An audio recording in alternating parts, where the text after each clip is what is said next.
Welcome to this week's Talking Royals. I'm Charlene White, and as ever, I'm joined by our Royal Editor Chris Shipp and Royal Producer Lizzie Robinson. We'll be bringing you up to speed with the latest stories from the palace and beyond. And we can't really start anywhere else other than talking about Kate, because she was all over the papers today, because she met up with a young teenager who is also being treated for cancer at the moment. Her name is Liz Hatton, and she was in our studio today. You gave her a bit of a tour, didn't you? Yeah, I mean, such a lovely, lovely girl, Liz is. And does anyone who's seen any of the newspapers today will have seen Kate hugging this Liz. She's got cancer. She's 17 years old. And when we asked for an interview, we thought, didn't we? Well, how about you just come in and before we do the interview, just, go around the studio? Because actually part of what she's trying to do in the time that she's got left is to just have experiences, and she loves photography, one of the reasons why she met Kate. But we said, well, come down, go in the gallery, go into the studio. They were really disappointed you weren't there, of course. Do you know what? I can imagine that I feature on the bucket list. So I think your name was there. Yeah, I'll find a way to make sure that happens, don't you? She actually was, I've got some pictures of her taking photos in the gallery, and then we went into the studio afterwards, and her little brother was there. How old's her brother? Good question, actually. He's 8, Matteo. Oh, yeah. Matteo. Such a lovely little boy, wasn't he? So Liz is, as Chris says, she's a budding photographer, and she has a rare and aggressive form of cancer. And her and her mum, they came up with this sort of wish list of all these photographic experiences that she would like to do. And Prince William, in his role as patron of the London Air Ambulance, heard about Liz and her story, and so invited her to Windsor Castle for an investiture that was being held there to photograph some of the recipients, some of the recipients receiving their awards. And then they thought that was it. They thought that was it. They thought, that'll be it. OK, we got to... How special that we got to do Prince this. William. Yeah. And then they said, well, just come in this room and sit down on that sofa. And So they had no idea? No, they didn't know they thought they might get to say, oh, hello to Prince William as he was passing. But they, as Chris says, they were taken into a room, and they had about half an hour with the Prince and Princess of Wales. It was a private meeting, and a couple of photographs were put on social media afterwards. And as you say, that photograph of Kate hugging Liz, and then a family photograph of all of them together as well. And I think it was a really special day for Liz, but also all her family. Yeah, and especially for Matteo, because I can imagine him going through this with his sister. It's nice that he can be a part of it too. Well, actually, I hear that Matteo would rather have stayed at Legoland than go and meet William and Kate. Because that was much more exciting. I have to say, he really did enjoy his tour of the studio. Yeah. And because we, as you will know, most people don't know that our studio is green screen, in other words, the background is projected on, he was putting this cloak around him. I'll put some pictures on social media, looking like he was like Harry Potter in the invisibility cloak. It was fun. I was impressed with it. Yeah. Amazing. And you work here, because you don't visit me enough in that studio. Well, that's why, Chris. Have me in more often. And actually, what's interesting, I think it was a couple of weeks ago that you were sort of saying that at some point in the next 2 weeks, you imagine that Kate will do something with other people who are also dealing with a cancer diagnosis. And you did call that a couple of weeks ago. You sort of said that that's likely to happen. I think we felt that in some way she would reflect in the work that she did going forward what she had experienced, and we weren't quite sure how she would do that. And I think this is one example of what she's done. I think there will be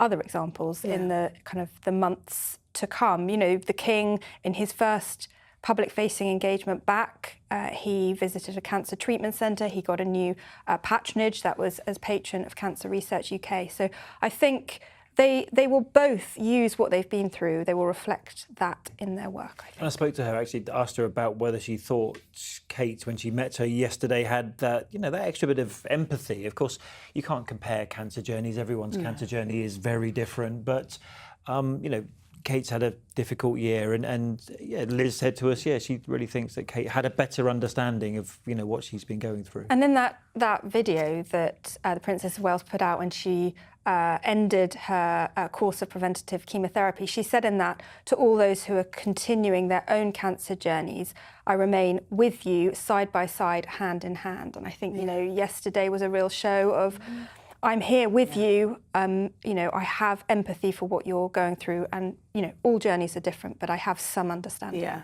So let's take a listen to Liz. It's become chemo resistant. At this point, I would rather have my time to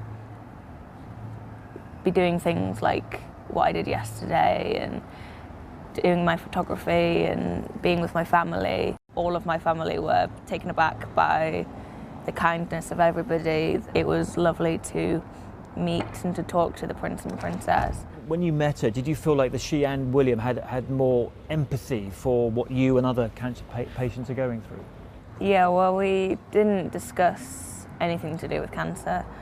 I'd still say that they definitely had a lot of empathy, both of them, and they were just so human and kind. Now, in terms of children and working alongside those children who are going through a lot at the moment, Harry's been in town, hasn't he? Because he was in town for the WellChild Awards, is that correct? WellChild is a really big thing for Harry. Kind of think of WellChild like you would think how much the Invictus Games means to him for wounded and sick servicemen and women, or Sentebale, which is the charity he set up in southern Africa for those dealing with HIV and AIDS. WellChild is a charity that, despite having an event in London once a year, the award ceremony, despite him living in California, he jumps on a plane and comes over and makes sure he attends it, and he did again this year. He was here last year for it. The year before was different because it was exactly the same time that Harry's grandmother, Queen Elizabeth, passed away. But he will make every effort to go to WellChild, and it's a phenomenal charity, a really great evening, hosted by Gabby Roslin, and there's lots of other people there that are supporting these children going through life-limiting illnesses. Yeah, it's a charity that supports seriously ill children, but also their families. Prince Harry's been patron for 16 years now, and it is something that he is incredibly committed to. And he, anything he can do, he makes every effort to support them. And he is absolutely fantastic with these children. I mean, he really is so natural with them. It's kind of him and his absolute best. There's never seems to be like any awkwardness when he's with the kids at all. He met this amazing little boy, Noah, and Noah was throwing his toys and teddies sort of at Harry and around, and Harry just mucked in and had fun with him, and it was completely natural. And Harry said, I love it. He was a sweet little boy, Noah, actually. I was making paper aeroplanes with him because that's, what I do when I'm at work. Yes, clearly. You do that a lot, And we were playing paper aeroplanes, but, he's, he was born at something like 26, 27 weeks. He's got a whole load of complications as a result. And really tough for his mum who was there with him. But these kind of nights really are all about them. It's about showcasing these special people that the charity looks after. So it was really lovely. Little legends, as Harry called them. He made a speech, and what I thought was actually really interesting is in that speech Harry said, "We've got you" to the kids, and somebody in the audience shouted back, "We've got you." Oh, that's really lovely. Harry's been through his own tricky time in recent years, and we'll get on to family relations in a minute, but that support that support that he has from the charity too, that was reflected. As we said last week, he was here on his own. He said before, he doesn't think the UK is a safe place for Meghan to come to, so he travelled on his own. She stayed in California with the two children. But actually, incidentally, he's gone on after that trip to Sentebale in Lesotho, where he's the charity that he founded with Prince Siso in Lesotho. But I'll tell you what, when you ask me the next question, hey Chris, did he see his brother and father? Before we do that, which is the question that I think we're going to ask every single time Harry is in town. Before we move on to that, can we talk about little Scarlett? Scarlett and her Purple Hearts. Yeah. So little Scarlett won an inspirational award, and she gave, Prince Harry has a chat with all the winners and their families, and when he was chatting to Scarlett, she gave him this little bag, and in the bag had 4 sort of glass hearts in it, and she said, each of these hearts is one's for you, one's for Meghan, one's for Archie, and one's for Lilibet, and they're filled with love, and when you get sad, squeeze them. And she was recognising the fact that Harry wasn't getting an award that night, but all the children were. And he said, the biggest award for me is being here with all of you. He always knows the right thing to say. Isn't that lovely? So we might as well hear from him. Here he is. Keep being you. You've got this, and we've got you.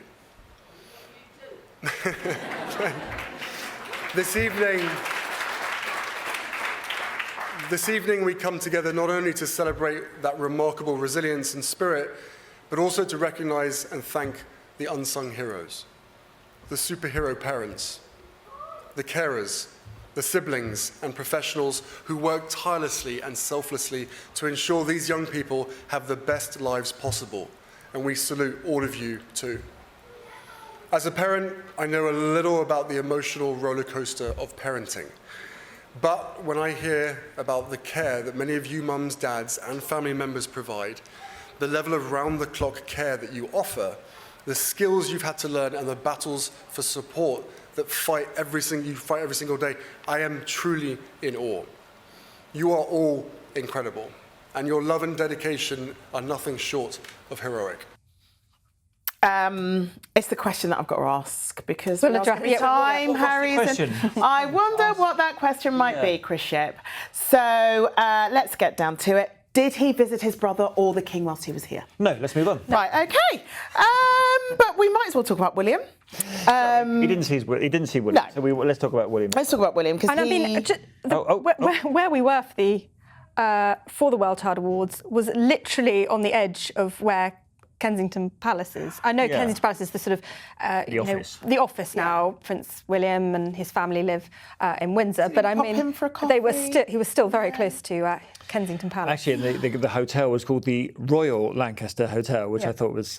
Yes. I mean, it's a bit difficult in London sometimes to get away from the word royal, but Yes. nevertheless, it just And the felt king was like- still in Scotland. Oh, okay. And Scotland's really, really Long far way away. away, It's yeah. so far away. Yeah. But William's been hanging out with old David Beckham this week. Move over Posh and Becks. Yeah. We've got Wills and Becks. Wills and Becks. So what were they up to? who was one of the royal correspondents wrote on Twitter, Wheels and Becks, because he was changing the wheel of a car. Wheels. That was on, but wasn't that on a different engagement? I think it was on Prince. it was the Same same day. engagement on the same day, but it was the one with cars, not the one Yep. with... Right. Not the one with the helicopters. Not the helicopter. No. You know, cars go along the road, Honestly, helicopters don't fly know in the why we sky. have him in You here do know. sometimes. Should we Perfectly start this honest. again? Oh my gosh. So David Wills and Becks. Wills and Becks. Why were they together? London Air Ambulance charity. What's the connection with David Beckham? So Prince William is patron of London Yeah. Air Ambulance, and they have just received 2 new helicopters, and this was a result of the Up Against Time fundraising appeal. And William asked David Beckham to be part of the Amaze campaign, which helped raise £4 million. Picked up the phone for and said, these. Bex, are you busy? Could you help me out with raising funds? And actually, one of the interesting things, because we went to a London Air Ambulance thing earlier this year, didn't we, at that really nice hotel opposite the Ministry of Defence, and Raffles. And Yes, we did. Wales was there. And one of the things that you forget about London's Air Ambulance is not part of the NHS. It's a charity. it is, You've yeah. got to raise your own funds to buy the helicopter. And I don't know if you've got your own personal helicopter, but they ain't cheap. No, I just borrow yours. So they cost a lot of money, and the maintenance on them as well, extortionate. I don't know how I afford it every month. So the fact that we've got this providing a vital service in the capital, and this is the same, by the way, for all air ambulances right across the country, and yet they're all provided by charity donations. We talk about this a lot, though, with the royal family, this convening power. Prince William picks up the phone to David Beckham. Will you come to this engagement? Will you help with this fundraising campaign? And because it's Prince William, David Beckham's on board, and here we are all talking about the London Air Ambulance. In my head, though, engagement. it's not a phone call. They're in like a WhatsApp group or something. Probably a WhatsApp literally group. Yeah. Sent him a X. GIF or something, and then they got chatting, and then he passed through. But let's find. Battle of the beards, though, wasn't it? Because William's now got this beard. It seems to be Is hanging that around. going to stay? Well, Oh, good it's question. been there for It's for a not coming while off, now. put it that way. And I mean, you might argue that David Beckham's beard looks a bit better on him than it does on Prince William. I mean, I don't. Maybe more used to Bex's one. Yeah. Yeah. It's been there a wee while. Yeah. But I feel like they could swap ideas in terms of what products. In the WhatsApp group. In the WhatsApp group. Yeah. What sort of products that Wills should be using. It And what could be- tattoos Wills might get to match Beckham. Oh, I'd love to see that. We could do a whole podcast about tats that Wills should have. I might sit that one out. finally then, we're going to end with the King, because they did a Commonwealth reception, the King and Queen Camilla at St James's Palace. Those receptions happen quite a lot, don't they? Well, the reason he did it, because where is he going soon? Well, he's going to Australia, and then after Australia, he's going to Chogham. We all call it Chogham, as if everyone in the country goes, oh yes, he's off to Chogham. Commonwealth Heads of Government meeting. Right. Chogham. So are you guys going to Australia? We're going to Australia with the King, and then, unfortunately, we've got to go to Samoa with him. Are you leaving me? We are leaving. We are leaving you. Yes. Brilliant. So you're going to do the podcast on your own? I'll just talk to myself. Yeah. Now, I tell you what, I will. I'll just call you. I'll bell you in the WhatsApp group. In the WhatsApp group. Yeah. I'll do like a group call. Yeah, perfect. And then we can sort it out. we can. So catch anyway, up. viewers and listeners might want to know that the Commonwealth reception that he held was so for all Commonwealth countries, because there are 56 countries in the Commonwealth. There are. And so it was a very busy time there. But there was a little bit of dancing, which is kind of the good thing that the King does. Samoan dancer, a very famous Samoan rugby player, Freddie Tuolangi. He was dancing. But yeah, but they like dancer makes it If we sound. didn't have you here, Lizzie, there would be zero detail in this podcast. Zero. Yeah. So Freddie Zero detail. Tuolangi gave the King a dance lesson. Let's have a look.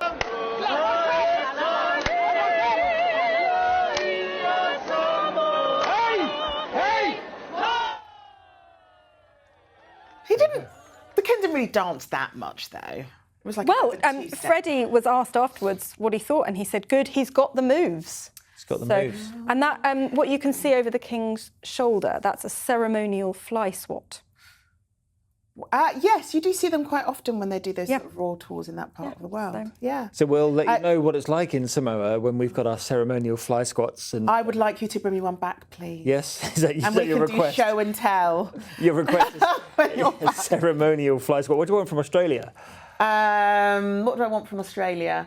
Whatever they do, like ceremonial-wise. Freddie And then can't we get can start Didgeridoo, building maybe? like a ceremonial shelf or something. For You know, show when and you go, you might not know, but when you go into the palace, Yeah. as we do, they've got like shelves and shelves of these things that the royals have picked up from around the world or gifts. That's they've what been I want. given. So maybe we should have one Yeah. on the back wall here. And then every time you come back from a trip, we can talk about not Yeah. my jealousy, but what Yeah. ceremonial item you It'll brought be back like a for me. posh fridge magnet. Yes, Yeah, lovely. basically, and All we'll right. find space for that. Deal. So when are you off?